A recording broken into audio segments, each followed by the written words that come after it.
Well, it's October. It's Halloween month. You know what that means.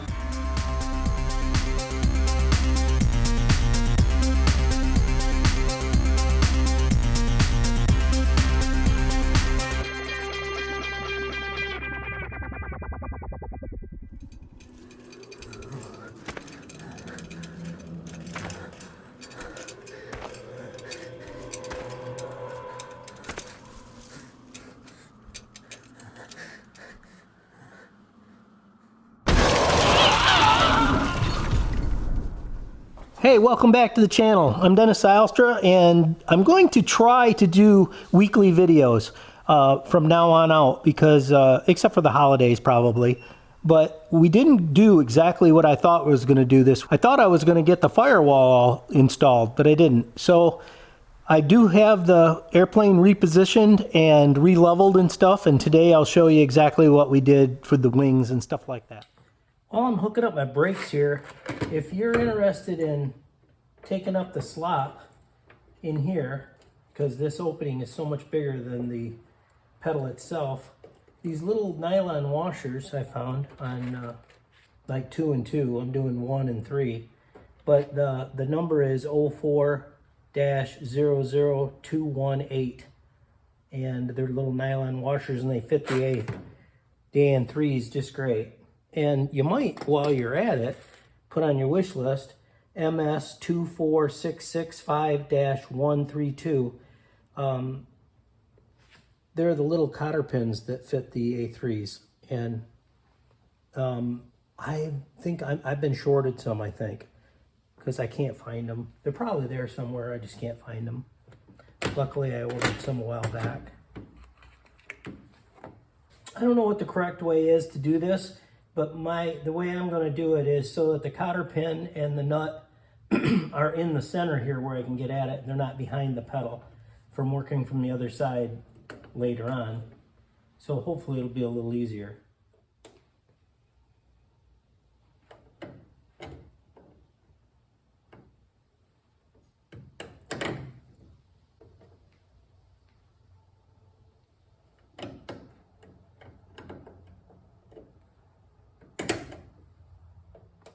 One washer and one castle nut. I was thinking that I would have to leave one of these ends off to rotate it to do the length of this, but the shaft in here, there's a diaphragm and it lets it spin. So if you unlock that, it's kind of nice. You can just do your fine tuning by turning that center shaft, in case you're thinking the same thing I was. So I can solve these right babies up and do it all the way through and not have to worry about it. I am going to snug this down enough to have it so it doesn't chuck back and forth, just so it touches the nylons, the nylon washers. I'll clock these so they're hanging down a little.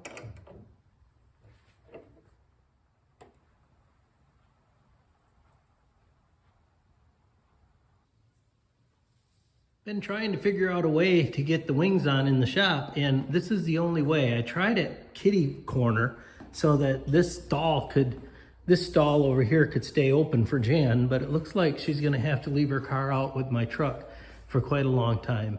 I also built a little rack there on the back and strapped it down, and I made that deliberately short of level so that I could do it with pads.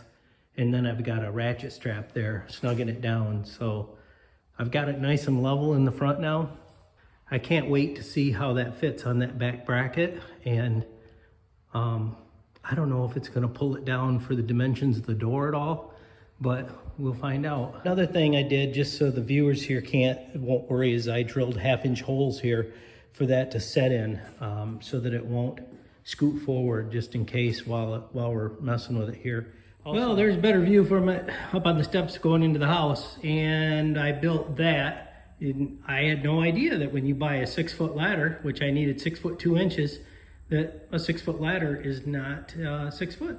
So I built a little box to go on there, screwed that on, and then build it up there with 2x4s and put carpet on the top that should be just about 1 inch taller than this side over here. And the floor being sloped like that, just put a little piece of wood in there and that'll be able to be moved back and forth pretty easy. and I'm gonna start on the next rack. Well, I'm just gonna say right now, you know. All right, Bill and I had that set up over there, so when we worked at this, we'd have it filmed, but we were so into what we were talking about and doing it, we never clicked the camera on.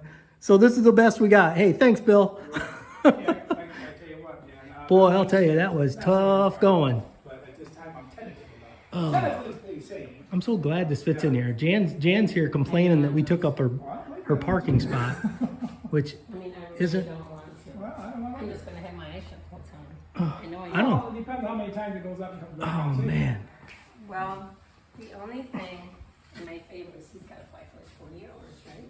Yeah. So he can take Oh, it. that's true. So that's a long time. Oh, it is. Well, the kinks. Wow, kind of looks like an airplane. Get it in the picture because it's all inside. Wait till you get the tail on that and everything, that's gonna look, get the motors, the engine stuck out here like this. So Yeah. can I walk under? There, I can kind of see it now. Is it just sitting there?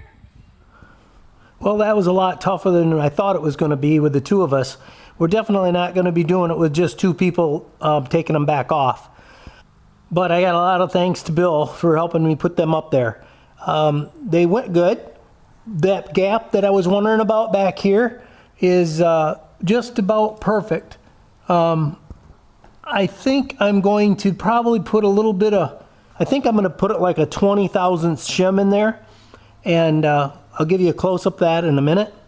I put an extra strap on here just in case we did have a lot of weight in the nose. If this one failed, I wouldn't want it to tip over, so this is our extra safety. So we got that taken care of. I made two little brackets on the top to measure the 85 millimeters. That's done. And basically, I didn't get to the firewall because I just wanted to know that this was working.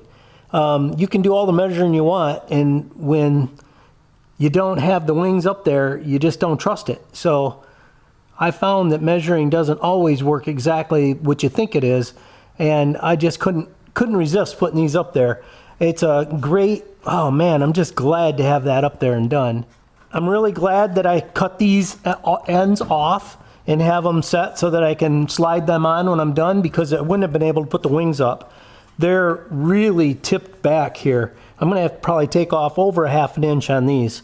So that worked out really good. I ended up getting a digital scale because there's no way I could have measured this angle with a bubble.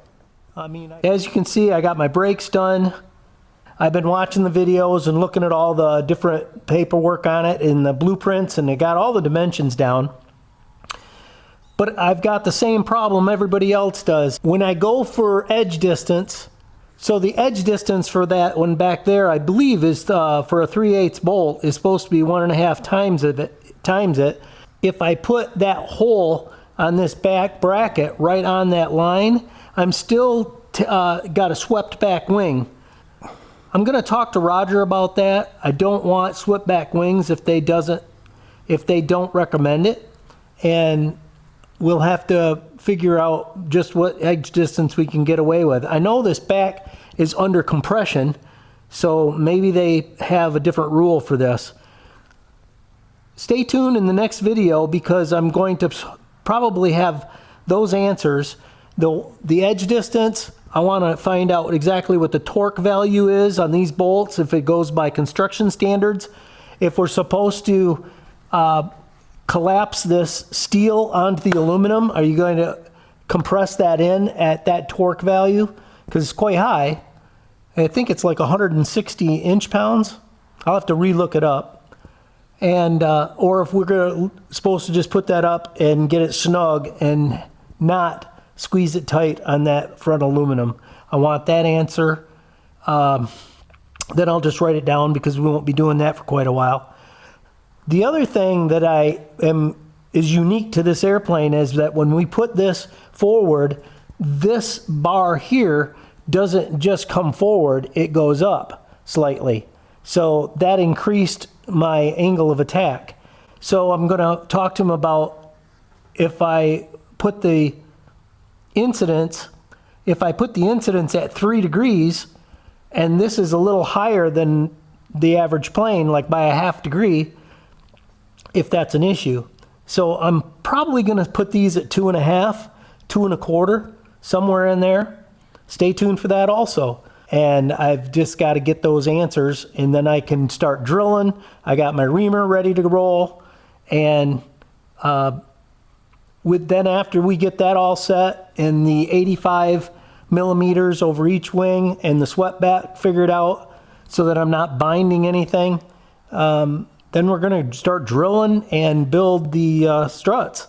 So that's going to be real exciting. So, hey, thanks a lot for sticking around on the build and giving me support. The good part about planning this part is that you guys can comment if you see something that's totally wrong. I really appreciate comments on, oh yeah, you can do this, you can't do that, but we're gonna very exciting. I am stoked that it's fitting really well. And you guys, if you plan on doing your wings with 2 people, my suggestion is get at least 3. That was a little sketchy. We did it. Bill's a pretty strong guy, so luckily that went well. So hey, thanks a lot for coming along. We'll see you in the next one.